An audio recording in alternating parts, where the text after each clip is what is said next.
everybody, and welcome to this week's episode of Overcoming the Wednesday Hump. For those of you who are new to these videos, they're designed to do just that, to give you that motivation and that inspiration to keep driving forward in the direction towards your goals and your dreams for the future. Now in this week's video, I want to talk to anybody and everybody who has lost momentum. The reality is, as we're progressing along our journey, sometimes we start to feel tired.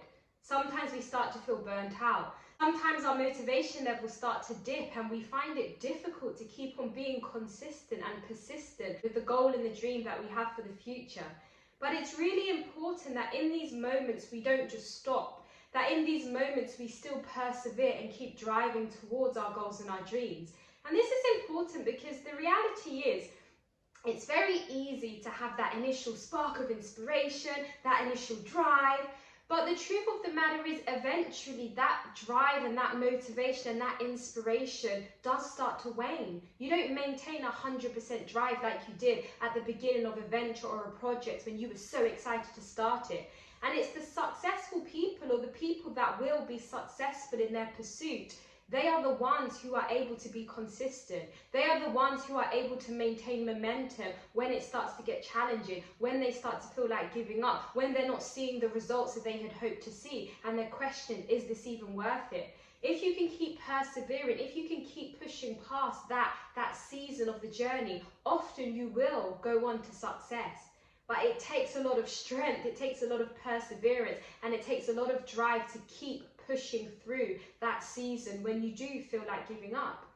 And I'm hoping that in this video, as I share some gems with you, these gems will help you to maintain your momentum when you are going through that season. Now, the first thing I want to say is focus on your why, okay? When you're having these moments or these days when you feel like giving up, or you're tired, or you're asking yourself, why am I even doing this? Remind yourself of why you are even doing it. Remind yourself of that initial inspiration you had. Remind yourself of the reason why. So to give you an example, with my charity, the Armitage Foundation, is a charity that exists to increase diversity across UK medical schools. There were moments along my journey where I was seriously thinking, I don't know if I want to continue with this. And when I was having those moments, I had to focus on the why. I had to remind myself of, why is this important? Is this the kind of legacy that I want to leave behind?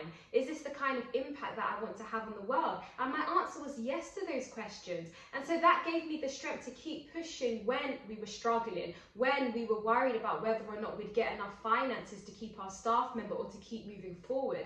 And as I was persistent, as I was consistent, it did eventually work out, and we are in a much better position now. So I encourage you, remind yourself of why you even started doing the thing that you're doing. And if you've got a clear why, a why that has a firm conviction in your heart, a why that inspires you, a why that empowers you, oftentimes by reflecting and refocusing on our why, that helps us to regain that level of momentum to keep pushing forward. It doesn't mean that you're going to be super inspired and have super loads of energy to keep driving forward, but it does mean that it will give you that little bit of strength to keep pressing on. The second thing I want to encourage you by is the 1% effect. I love the 1% effect. The 1% effect is essentially you having the mindset that I'm just going to do 1% every single day. That is the goal that you set yourself. If you exceed that goal, that's amazing. But if you don't, you just have to make sure you do at least 1%. Now, the reason this is so powerful is because it helps you to be consistent. Success is all about consistency. As I've already said, it's very easy to drive forward with that initial burst of motivation and inspiration. But it's when that energy and that inspiration starts to wane, that is when you have to be consistent. And that is really what will determine your success. And so if you have a mindset of, I just need to do 1% every single day, it sets the bar very low, meaning it doesn't put as much pressure on you. Like, to make this practical, if you're writing a book and you say, okay, my goal is I just need to write 2 lines every day. If I write 3 pages, that's amazing, but the minimum is 2 lines. So long as I write 2 lines, I've succeeded. That is not a lot of pressure at all. So it means that when you're having those days when you're struggling and your motivation is waning and your momentum feels like it's really slowing down, If you've only got 2 lines to do, you can be consistent with that. And consistency, as I keep saying, is what allows you to be successful, because we are a sum product of the daily habits that we make. And when you're doing something every single day, your efforts are compounding, and eventually it will lead to a book, you know, using the example of writing a book. So I want to encourage you, just set yourself the goal of, I just need to do 1% every day. And you can apply this to any area of life, even in fitness. If you say, I just need to make sure I walk for at least 10 minutes every single day, that is definitely an achievable goal for most people. And so it means that you're setting the bar low. You feel like you've succeeded. You feel like you've done something, even if it was the minimum you set yourself of just 10 minutes a day. So I encourage you, have the 1% effect mindset. The third thing I want to say is be led by commitment and not motivation, okay? This is so important. I'll say it once more. Be led by commitment and not motivation. And the reason I say that is because your motivation levels will change. There are so many factors that can affect motivation. I felt really demotivated this morning as I was walking to the supermarket to do my shopping because the weather was awful. You know, I'm the kind of person, I love the sun. If it's a sunny day and I leave my flat, I'm just happy because the sun is shining. It fills me with joy. So when it's rainy and the weather's horrible, sometimes it makes me feel a bit more sluggish, or I don't feel as motivated. And, you know, if we focus on feelings, we will be all over the place. We will literally be up and down like the stock market.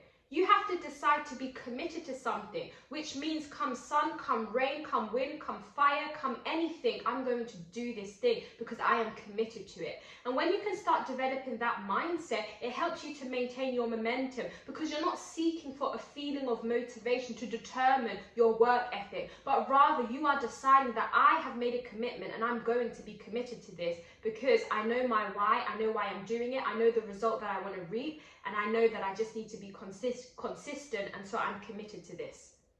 The fourth thing I want to say is I want to encourage you to trust that actually your emotions eventually catch up. So to give you a real practical example, I love exercising, but the reality is some days I don't feel like exercising. And today actually was one of those days when I really didn't feel like exercising. But because I've made a commitment to my health and really trying to look after my health as best as I can, I decided that I'm going to go to the gym. I went to the gym, started exercising, it was running on the running machine, and got so into it that I literally was smashing my goals and doing what I hoped I would have done at the gym. My emotions caught up with me. And it's a similar thing. Sometimes we procrastinate a task and we're like, oh, I really don't want to start that essay, or I really don't want to do this, really don't want to do that. And you know, if we just overcome that initial feeling of hesitancy or that procrastination feeling, once we just start doing the task, oftentimes we just get stuck in. Our emotions catch up with us and we find that it's actually really not that bad.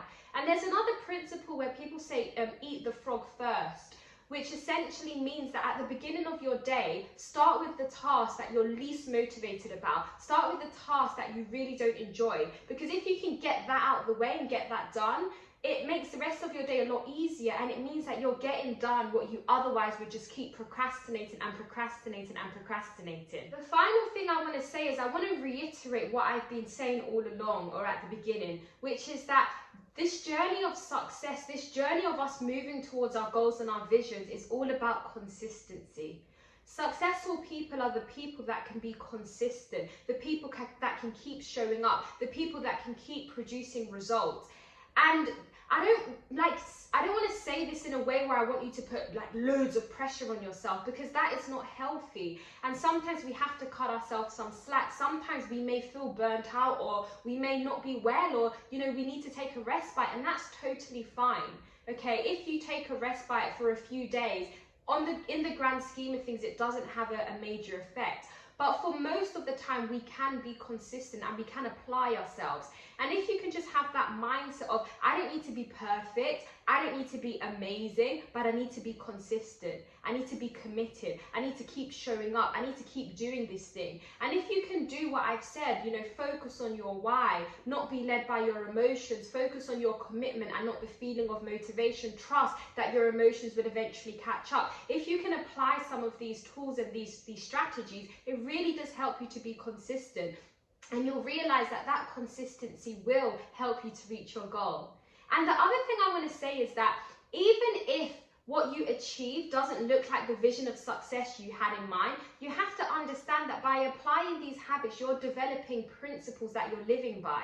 And these principles are transferable. They will apply to other areas of life, which means even if your plans change, even if what you thought was your goal, you decide that actually I've reflected and I've realized this isn't really what I want. If you then divert your attention to something else, if you apply these same principles, you will excel along that path. Because sometimes the reality is we don't actually know for sure what we want. Some people, like myself, for example, I've always had a very clear vision of what I wanted my life to look like. But I know that that's quite rare. Not many people have that assurance and that certainty. And that's totally fine. Like, you have time to explore and to try to find what area is your niche, what area you're passionate about. But as I said, we are creatures of habit as humans. And if you can develop these principles, if you can develop these habits, when you do find your area of niche, you would have already developed these amazing habits of consistency, of discipline, etc. And when you apply these habits to the niche that you want to succeed in, you will excel. So that's my message for you this week. Momentum, it's all about momentum. Yes, sometimes our motivation levels dip, sometimes we lose momentum, but we have the ability to be consistent, even if we just set ourselves the goal of doing 1% every day. I hope this video encouraged you. Thank you so much for listening. Please do like, stay tuned to what I'm doing, subscribe to the channel, and you can stay up to date with my videos, and do follow me on Instagram. See you next time.